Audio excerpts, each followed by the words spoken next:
king's pawn opening, and how will Nepomniachtchi react? Big moment. It's e5. No Sicilian. Okay. So they're like switching the colors, because Magnus with black against Jan, it was e4, e5. So now we see Magnus playing e4 with white. It's always nice to see new openings being played. So this is so far the same as in game 3? Yeah, until this last move. Jan Nepomniachtchi now has just played copycat, and it's the Petrov defense. I wonder how many people would have guessed this, because Jan Nepomniachtchi, not known for this opening. He played it a couple of times, I think, in the candidates tournament earlier this year, but that was really the first time we've seen it from him. And it's not traditionally his style either, just to play kind of a drawish, kind of solid opening. And okay, Magnus has gone a pawn up temporarily, but White's knight, having grabbed the pawn, gets kicks back, and Nepomniachtchi will regain his pawn. So this is well-known stuff, and Ariane, this happened a lot, right, in the match between Carlsen and Caruana in 2018? Yeah, this is the Petrov, and it's known to be like the most solid openings in chess. But as David said, it's a bit surprising that Jan plays it, because it's not usually his style. He played like Sicilian his whole life. He's known to be an aggressive player, but for the match, it's probably a good strategy. It's interesting. I was talking to Anish like 2 months ago, and we were discussing which opening Jan will go for after e4. And I was thinking the Sicilian, but Anish actually predicted that Jan will go for the Petrov. And I was surprised that he said that, but he was actually right. Spot on, yeah. Anish Giri clearly can see the future. So meanwhile, a couple more moves. Both sides just occupying the center with pawns, bringing bishops out. This is still very, very standard stuff. And okay, I wonder who will launch the first surprise. Because I think Magnus avoided this exact position in his match against Caruana. He was trying different lines of the Petrov, or against the Petrov as white. Okay, both sides now just castling their kings. Still very traditional, very well-known territory here. Other moves might include just bringing the rook. Okay, he does go for your suggestion there. This is the most popular reply. Yeah, because then Magnus's team will have to have studied a lot the Berlin, have some ideas in that. Yeah. Especially the Berlin, that will take weeks to study just to come up with a few ideas. So I wonder how much time Magnus and his coaches devoted to this opening. And there we go. Ariane is correct. Black does bolster his pawn center with move c6 and Magnus. E1. Yeah. It's awesome. The sky is blue. Guys, back to you. Like David says, highlighting the consequences. Now I'm smiling because this appears to be Magnus's strategy. On the database is actually a game between Levon Aronian and Arjun Erigaisi, one of the competitors on the Melt World Champions chess tour, only 16. And there, Levon played in a very committal way. He pushed his pawn forward. Magnus has gone for a little bit more flexible move and developed the knight. Okay, we do have another move, a quick one from Jan Nepomniachtchi. Okay, the trade of knights now. There will be some exchanges. I think White is about to capture the bishops. Okay, the bishops are about to come off the board, and then I think Magnus will just recapture the knight and continue putting pressure with his queen against some weak pawns. All right, well, let's head down to Dubai, because Tanya is right now standing with Vladimir Potkin, the trainer of Jan Nepomniachtchi, who can maybe answer if they're happy now with what's happening in the opening stage here. Well, that's the big question, Kaya. And of course, one e4 by Magnus was a slight surprise, at least up in the Play Magnus group room, where Team Magnus is, because I think Catalan was what everyone was expecting, a little more testing, but the battle of the openings continue. And for more insights, we've got with us Jan Nepomniachtchi's longtime trainer. Feeling comfortable in such a big match for him. He definitely looked very comfortable. And finally, tell us one thing, that on the rest day, of course, the team is busy preparing, tweaking, adjusting to what they've witnessed in the first 3 games. How involved was Jan himself in this in-match progression of training?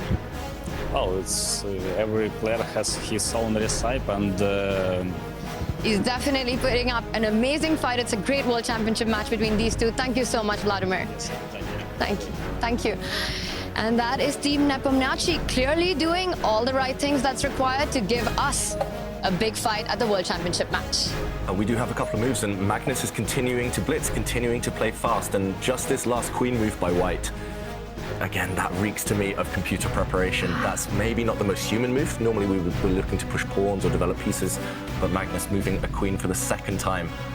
I'm trying to figure out the idea, but clearly there is one behind that, and NEPOMNIACHTCHI also reacting instantly. Both players clearly within their preparation. I think he's doing maybe some commentary for the French Probably. chess 24, Well, or he's just relaxing there. Who knows? Black has taken the queens. Just before we show this as well, some of the viewers at home might have been wondering in this position why, instead of white defending the queen, why white couldn't have grabbed a pawn. This would have been a huge blunder, unfortunately. So white takes a pawn, but because of the tension between the queens, black would have been able to play bishop takes pawn, check, giving away the bishop but gaining time, and then after white recaptures, the white queen would have dropped off. So we did indeed see a trade of queens instead of this. Magnus defending his queen, the queen's parting from the board, and immediately NEPOMNIACHTCHI pushes forward, and Magnus reacts again instantly. Wow. So okay, and then we'll see the justification. It fits in with everything we've been saying. Control the knight circuit, and there you go. The pawn move is on the board. Yeah, that was interesting. NEPOMNIACHTCHI, we saw him fiddling with the piece, and then somehow he still managed to make his move without breaking that kind of fidgeting routine. So, Multitasking. Meanwhile, white has played a move, not the pawn move I was suggesting. На чверть менше калорій. Працює як механізм. Java Fitness. Фрукти, які заряджають.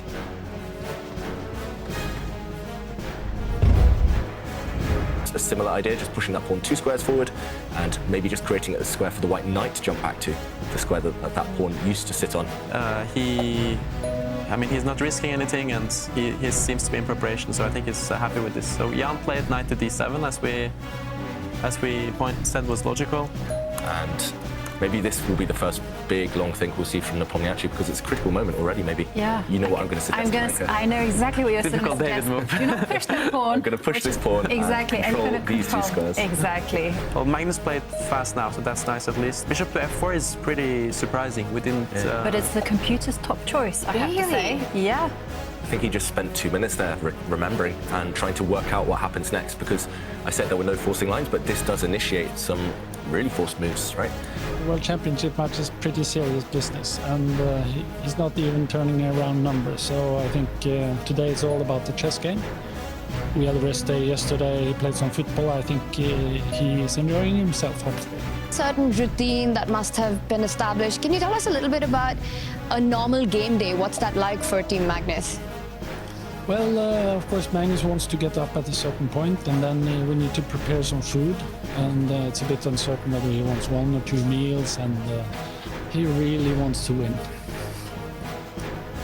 And speaking of really wanting to win, I'm sure this one has some good memories to it. Absolutely.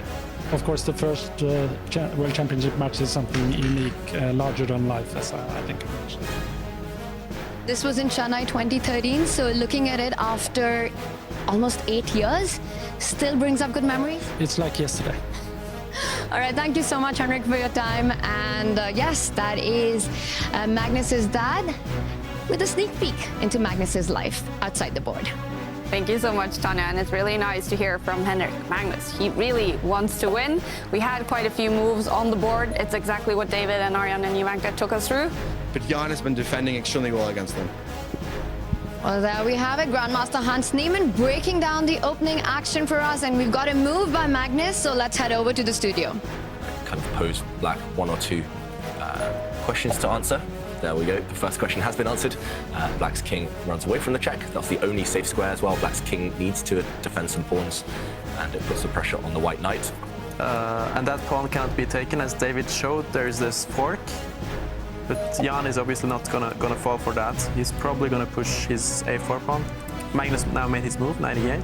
Set some traps. Is this next move sort of forced for Jan NEPOMNIACHTCHI? Obviously, he has to move his king, but could he move it to another square, not repeating? Possibly. But no.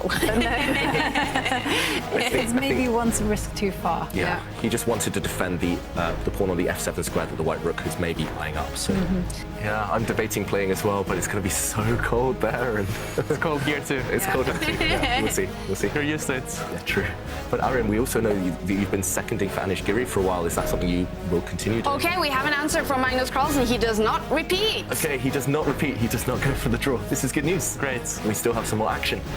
So he knows he needs to be accurate, NEPOMNIACHTCHI. I'm slightly surprised he spent so long, spending 7 minutes there, because this move, actually you called it a while ago, Arjan, it's pretty much automatic, right? Yeah. It's not clear what else black could have done. His rooks couldn't have been improved. The black knight couldn't move. And he needed to prevent that idea of the white rook on A1 joining in the game because, you know, we saw that that was failing by one move. Needs to start the race. Yeah, exactly. And here you go, race initiated. And then play on, he does give check. The black king is going to march forward, and this will be the moment of truth. Okay. He goes and repeats the position. Oh. Okay, There you you're go. still on your chair, Jovanka. Yep. So now the question arises. Okay, he plays for a win, does push his pawn. Now the big question comes if Magnus is gonna go for a draw. Well, we haven't seen anything better. I mean, what could Magnus have up his sleeve in this particular position? I mean, is it to trade rooks and just kind of make a beeline? Trade rooks, how? Move By the pushing drop. forward? Rook E8, you mean? Or? Yeah, there could be that one as well. Also dropping the rook back, but I like this one. Let's try this dropping one. the rook back and hoping that after a rook trade that Run with the knight. Oh, yeah, Okay. run with the knight or go Move head back back. towards the Yeah, pawn? head back or maybe just initiate another race. Because after all, the knight is in a cage. this black knight is trapped, this black king is also trapped.